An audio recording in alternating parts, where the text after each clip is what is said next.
I've been living or studying in China for, this is the 8th year. By the end of my studies in Germany, I went back home to try and make contributions to Cameroon, and then I realized that there were a lot of China-related projects, and I became curious, and I decided to learn more about China. I decided to do more research about China, to seek for answers to support my country's development.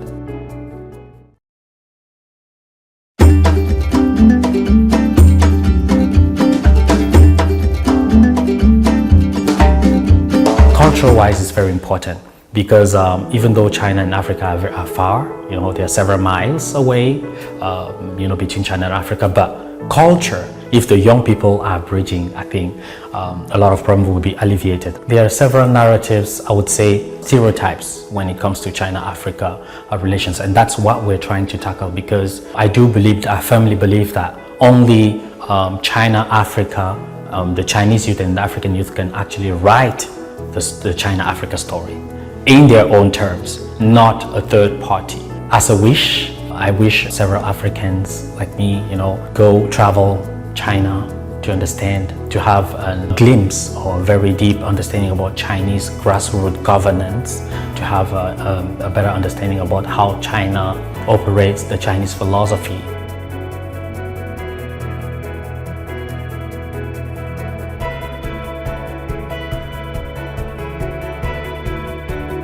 I had the opportunity to be a village official or to shadow village officials on several times. In total, I've been to 50 counties. What actually struck my mind is the unity of the Chinese villages and their dedication and their will to alleviate poverty. I also saw very interesting things like the twinning system. The reason why I went to Chinese villages, it's to actually know how China achieved the miracle of alleviated poverty. So I saw a twinning system. For example, I've been to Ningxia, and while in the village there, after a month, I realized that there are several business people from Fujian. And then I realized that Ningxia and Fujian are actually twinned. That system raised my curiosity because regions, provinces, or schools that are really, I wouldn't say rich, but that have a big potential can share with those that are less developed. And that's actually something that I see it is important for Africa, as we are seeing the gap between rich and poor, and there's a gap of development between the cities and the countryside.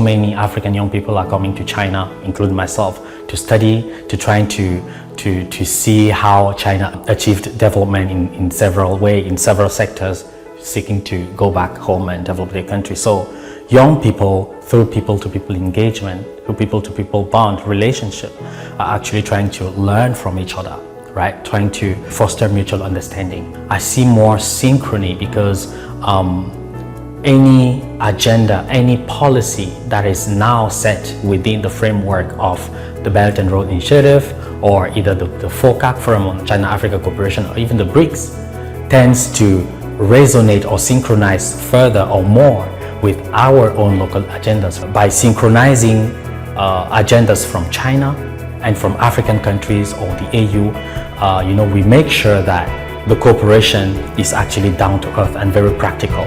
We make sure that the cooperation is actually really meeting the needs on the ground.